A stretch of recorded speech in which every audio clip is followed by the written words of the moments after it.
Hi, my name is Rod Khleif, and I'm the host of the Lifetime Cash Flow Through Real Estate Investing podcast. And every week I interview multifamily rock stars, and we talk about how they've built incredible wealth for themselves and their families through multifamily properties.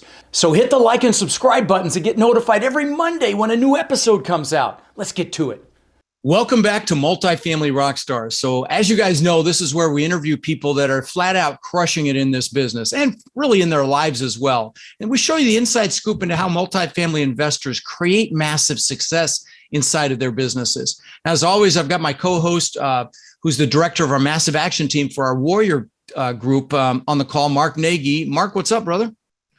Not too much, Rod. I was sad that I missed our Warrior event this past weekend. I heard it was a big success, a few hundred people there, right? Yeah, we had over about 250 of our Warriors. It was incredible. Just a lot of goodwill, a lot of training, a lot of deep dives on analysis. It was really amazing. But anyway, enough of that. We are excited to have Nathaniel and Valerie on the call today, and they're Warriors, and they have somewhere above 80 doors. But what's really amazing is, they're cash flowing like over 23,500 a month, 23,500 a month, which is just awesome. And they joined the Warrior program in 2021, and they're both on the call today, which is going to be a lot of fun. So welcome to the call, guys, or welcome to the show. Hey, thanks. Yes, thanks. Thanks, Rod and Mark, for having us on here. Absolutely. Well, why don't you take a minute and just tell us a little bit of your story, and just take it away. Give us a little background, a little bio, if you would. Yes, I'm Nathaniel Khleif. This is my wife, Valerie. We got into the rental business, multifamily business, about when we were 21 years old. What we did is we bought a single family house. We actually fixed it up, sold it, made a little bit of money, made about $20,000. So we were like, well, hey, let's try to do this if we can duplicate it. So we bought another house, moved into it, or built another house, actually, moved into it, sold it, made a little bit of money. Me and my wife built and sold houses for about 4 or 5 years. We couldn't actually at the time afford to actually have multiple houses. So what we did is we actually built a house, moved into it. As soon as we sold it, sometimes we'd sell it for, live in it for about 30 days to 60 days, and we'd have to move right back out. Wow. So we actually did a pretty intensive moving in and out. And finally, we were like, you know what, we're tired of working. Let's actually start building some cash flow. So what we did is we took our experience from used to building houses for spec houses, a speculation to sell, to actually wanting to build some rental units to get the cash flow building in. So what we did is we took the leap of faith and built one house, rented it out. We were actually, sad thing is we were actually living in this little 650 square foot house and renting out 1,000 square foot houses. So we were actually renting out nicer stuff than what we were living in. So we just built it on up for that. We built the momentum up, got it to where we're at today. Fantastic.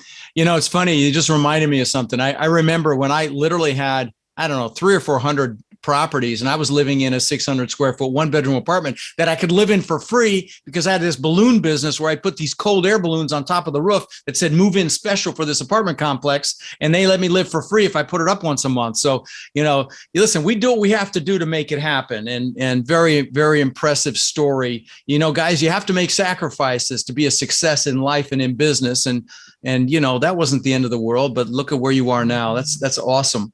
Well, I know that that your model is kind of unique in that you're actually building to rent now. And so I'd like to dig into that a little bit. First of all, are you a GC, or do you hire a GC, or how do you actually put these deals together? You go out and find the land, obviously, but the actual construction and stuff, can you speak to that a little bit? Yes, I do have my GC license, insured and bonded. Okay. So pretty much what I do is I go out and find the land, develop it, put in some infrastructure in, get everything approved through DNR and everything, and go hire out from there. Okay. I do subcontract everything that I do. Right. Of course. Right. Got that. You're not out there swinging a hammer, but okay. So you got your GC license. Now, was that something you did just to do this, get licensed in that, or did you do it for employment or some other? Was there another reason that you got the license? Just speak to that a little bit. Yeah, I got the license. The first GCs that I hired, I realized they were scraping off the top. I could actually do it probably better and do it better and faster if I learn it myself. So I went out and studied and got my GC license. So it was pretty just to do it all. That's how I look at it. Good for you. Good for you. So when did you join? When in 2021 did you join the Warrior Program? Was it at of course, we didn't have live events in 2021. Was it a virtual event that you found out about us or just called from the podcast? Called from the podcast. I've listened to you probably for about 2.5, maybe 3 years. Really listened to a lot of other podcasts, and you're actually the one that has been through the thick and thin. So I really admired your whole entire story. Oh, I appreciate that. Thank you.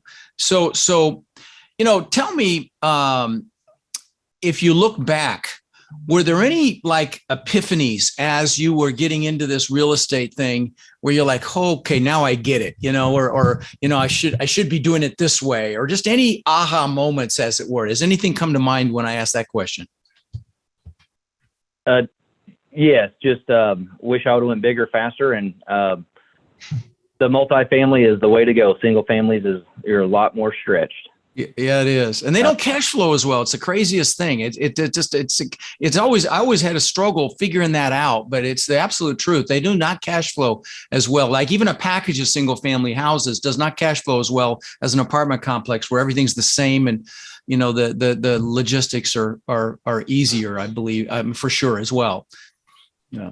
Well, that's what I was going to ask. 100%. What do you guys think was the biggest driving factor? Was it just better commercial financing? Was it having it under one roof, easier management, scale, all the above? What was that driver that made you guys want to go bigger? Well, the bank that I finance everything through is a small community bank. So they went with me through when I was building all my spec houses, and then when I decided to start building my rental portfolio. On the single families, I was actually, because I was the GC, I was building them cheaper than what they appraised for. So as long as they appraised for 20%, as long as I could build them for 20% of what they appraised for, since they were new construction, they would actually go off of what their appraisal value was. Versus when you buy a used house, an older house, they go off of the appraisal, and then you have to have 20% down. So I realized that you could actually build a new construction house, most of the time build it less than 20% down, and so I was able to build these mostly with hardly any money down. No, that's awesome. So, do you guys have kids? I didn't ask you in advance. You guys, is it two of you, or you have children? No, we have kids. We have a 11-year-old daughter and a 9-year-old son. Okay, well, that cues up my next question. I want to ask Valerie. So, how effective has Nathaniel been in managing family time, home time? And I don't know, do you play a role in the actual business as well? And if so, let's start there. If you play a role, let's start there. What do you do? And then I want to talk about that work-life balance, if you don't mind. Well, so I'm the one that kind of studies the market. I can figure out like where rent should be, as far as if it's in our area. A lot of places are very under rented. And so I guess you could say we kind of set the market in our area. People watch us, and it has raised the value of a lot of properties, which is kind of cool watching that. Just the other day, I saw a family that has a few rental homes, and I noticed it was under rented. The property was nice, so I reached out to them and said, hey, do you realize that you should be getting more? And they thanked me later. So I really keep an eye on that. I like going through the process of, making sure that everyone's qualified, different things like that. So that's kind of where I stand. And I will say, Nathaniel, he is very good at managing his family time and business time. Good. I don't know how he does it, but he's great at that. Fantastic. From that book you gave. Yeah. Good. Yeah. I tell you, you guys, if you haven't listened to me before, that's something I take very, very seriously in my own life and with my students, that they pay attention to what's most important. And it's not often we have, the spouse on the call. And so it's kind of cool to have you here, Valerie, and you can see how supportive you are, and the fact that you're helping and you're playing a role as well, which is very cool. Well, for the people married out there, because we get a lot of the times, people that are married, even if it's just one person doing the business and one person is supportive, how important do you guys think it is that, couples are on the same page before they just go jumping into doing real estate? Good question. I mean, do you care if I answer? Yes. I think it's a very big deal because there have been moments, even when Nathaniel first came to me about joining the Warrior program, I was very skeptical. I'm like, I don't, and I think that's just part of being a woman here. Women are kind of set back. They have to have a little bit more facts, especially, it was a big jump for us. We were kind of in a hard time in our life. I didn't know how we were going to pay for it. And so once I started digging into the information, I got it. I'm like, okay, I see. And when the wife is supporting the husband or the husband's even supporting the wife, it's a big deal. You can go a lot faster. You're not fighting with each other as far as what goals you want to be at. Being open-minded is huge. So. No, that's beautiful. And that's so important. In fact, that's one of the things we dig into at my boot camps is, we talk about this and we talk about people that have, had to deal with a spouse that wasn't supportive and how they got through it. And we give examples of that. And I know that's really helpful to people that, may have someone at home that's fearful, and afraid of possibility or afraid of, really afraid of loss in most cases, afraid of failing. And you have to push through that to create that life you deserve. So let me ask you this. That we have a lot of listeners like you were that hadn't started yet, really gone crazy with this yet, or haven't, maybe done a couple of houses, haven't done any multifamily yet, know they want more out of life, but haven't taken action. What words of wisdom would you share with aspiring commercial real estate investors? Well, anybody can do it. The thing about myself, personally, I was actually growing up, I was actually in LD, learning disability. I was in a smaller class, had to have my test read to me. So confidence is the key. The one thing that your program gave me was the confidence. I had to jump first before I was able to get the confidence. But the one thing I've learned, anybody can do this.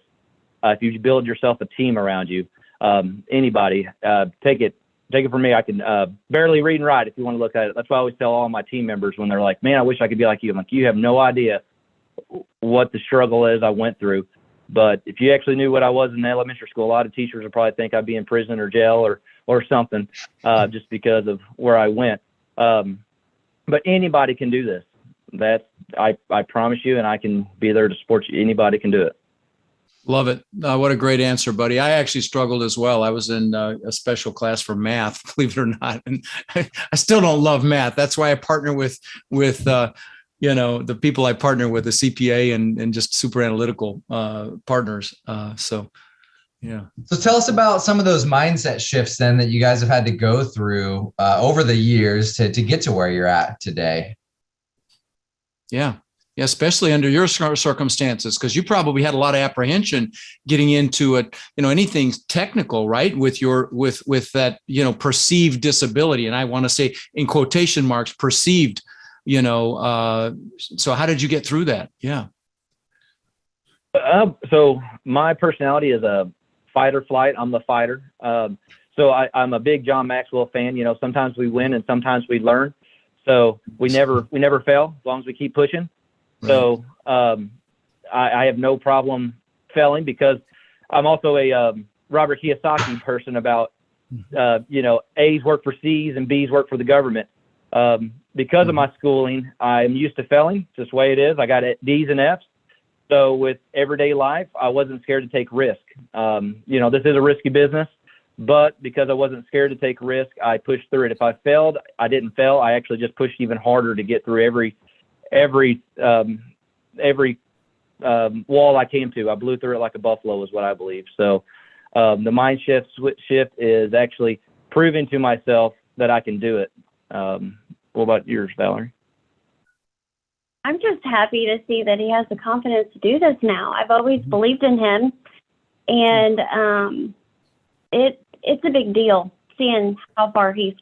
So I don't know. Oh, that's beautiful. That's absolutely beautiful. That support is, I mean, you're unstoppable when you have support like that. And, you know, and again, those of you listening that may not have that support, you know, what I hear the most often is just kind of a subtle education process between one spouse and the other, and just letting them see what's possible, and you know, maybe have them suffer through a little bit of my podcast, for example, or you know, have maybe do my goal setting workshop together.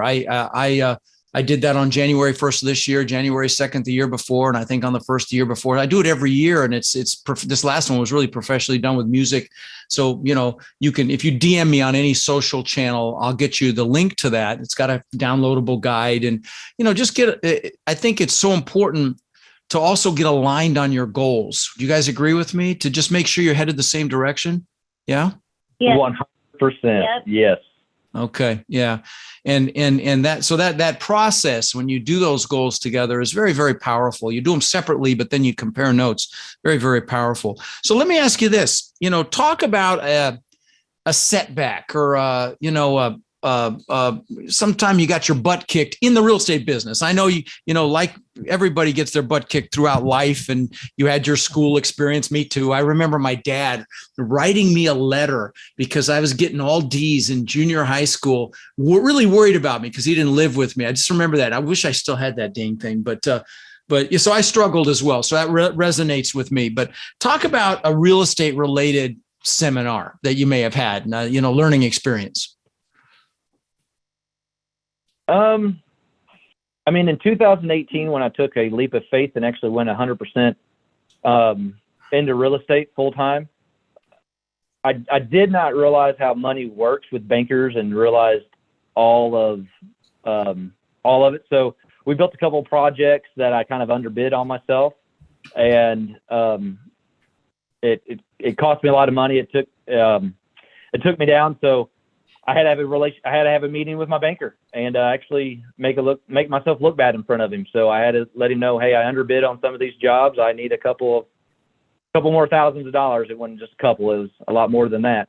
But so that was my real life seminar, or the biggest learning curve, because not only did I quit my job full time, where I had a little bit of a cushion income coming in, it was sucking away from me every single minute, every check I was writing. So that was my big learning curve. And yeah, sure. That's humble pie. But, you know, I will tell you, your banker, you know, your bankers appreciate that when you're completely transparent and get ahead of something like that. So, you know, it's when you hide and don't tell them and let things go that things really get ugly. And so, you know, although they may not have liked it in the moment, I promise you, you know, that ultimately enhances that relationship for sure. So I want to shift to a particular deal that I saw you guys did in the Warrior Group that I know you acquired. That it was direct to seller. You guys mentioned that you talked to the seller, and the seller didn't reach out until, I think you said, a year later. Long time. What has been your guys' mindset on follow-up and persistence? Yeah, and how did that deal come together? Just give us a little background on it. Yeah, great. Yeah. So back in December of 2020, we bought a 26-unit apartment complex.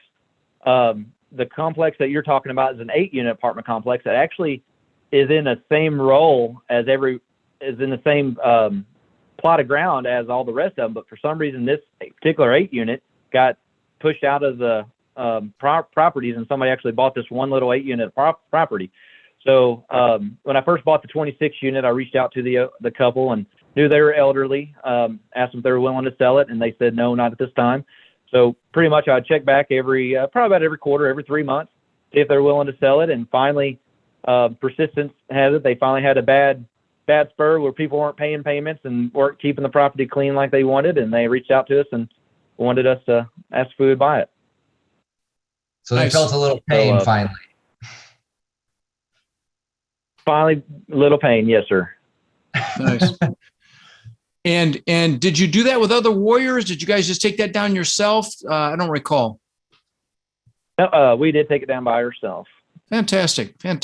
By the way, guys, you've heard us mention the Warrior Program. If you have an interest in applying to our Warrior Program, text the word crush to 72345. And we use that word so we can help you crush it in this business. Our warriors are just killing it. We just, like we were mentioning, we had our warrior only event here in Sarasota, 250 of our students. It was just incredible. If you go on any social channel, you can see some of the pictures, but yeah, if you want to apply, and there's an application process. I mean, we want to make sure you're a fit for us. And then of course you can make sure we're a fit for you. Again, just text the word crush to 72345.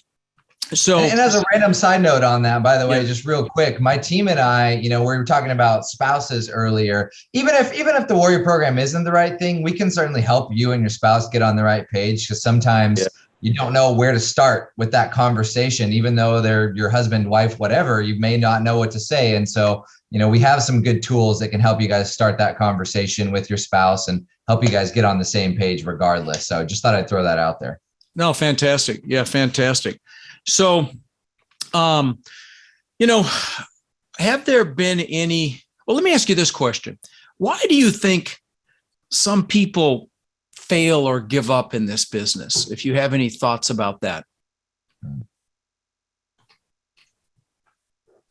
They fail or give up. It's more of I think it's a confidence issue. They fight or flight. They run into an issue. They think that, they run to an issue instead of actually fighting through it, because we're in the real estate business. You always come up with issues. So instead of actually going through it and actually fighting through it, they believe in quitting. So I think it's 100% mind shift. Yeah, agreed. Yeah.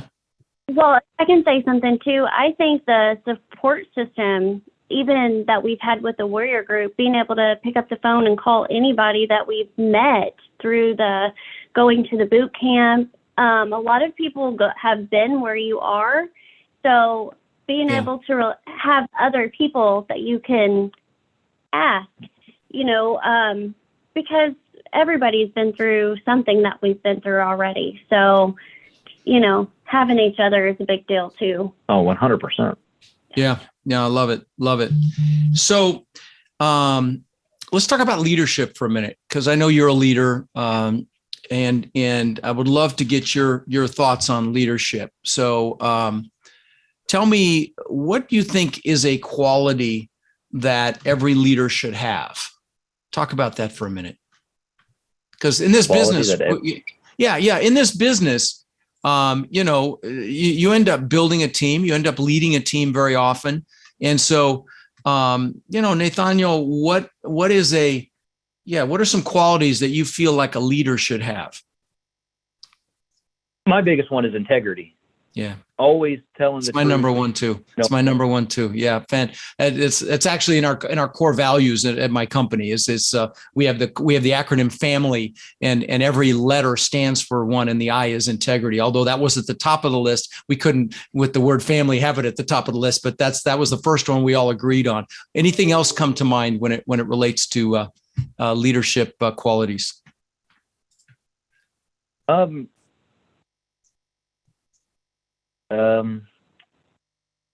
I'm putting you on the spot. Right. I know I am. Well, let me help. Okay. I think in when you're in it, it's hard to kind of step outside of it and look at it. And I think a big one is vision. Okay. I think you have to have a vision and get people behind that vision. And that's a big one. And be able to communicate well enough, have enough emotional IQ and the communication skills to be able to communicate that vision and rally people behind it. And then, when everybody's rowing the same direction, you're freaking unstoppable. So, was there any question I haven't asked that you wish I had? Let me ask that.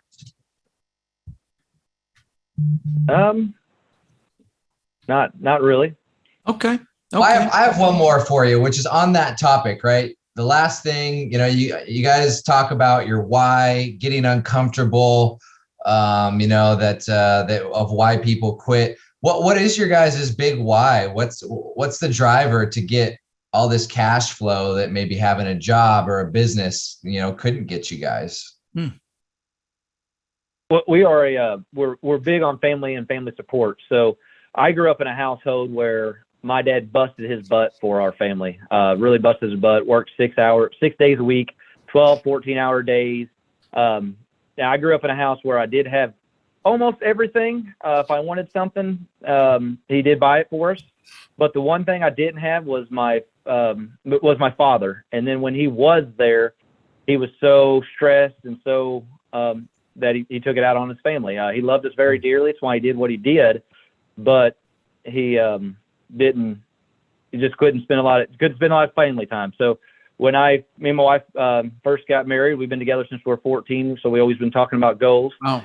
When we actually brought our family, I didn't want to live the same life that my dad lived with time. So we decided let's go out and try to hustle right now while we're young to create some cash flow so we can live like nobody else and have good family time. So that's what I'm fighting for. Every day when I'm getting sick in the shower, knowing I'm fixing to go fight the war of everyday life, I have a picture of my family. I look at it every day. So that's beautiful, man. I love it. Love it. And I'll tell you, that resonated with me in a big way, which is why I spend so much time on it with the Warriors is, don't lose sight of what's most important on this journey to be successful, because, and the example I give is, we've been taught to achieve to be happy. Well, it's much better to happily achieve. And so, and if you're spending time with the people that matter, you're happily achieving and giving back. I use that as an example for charity as well. But,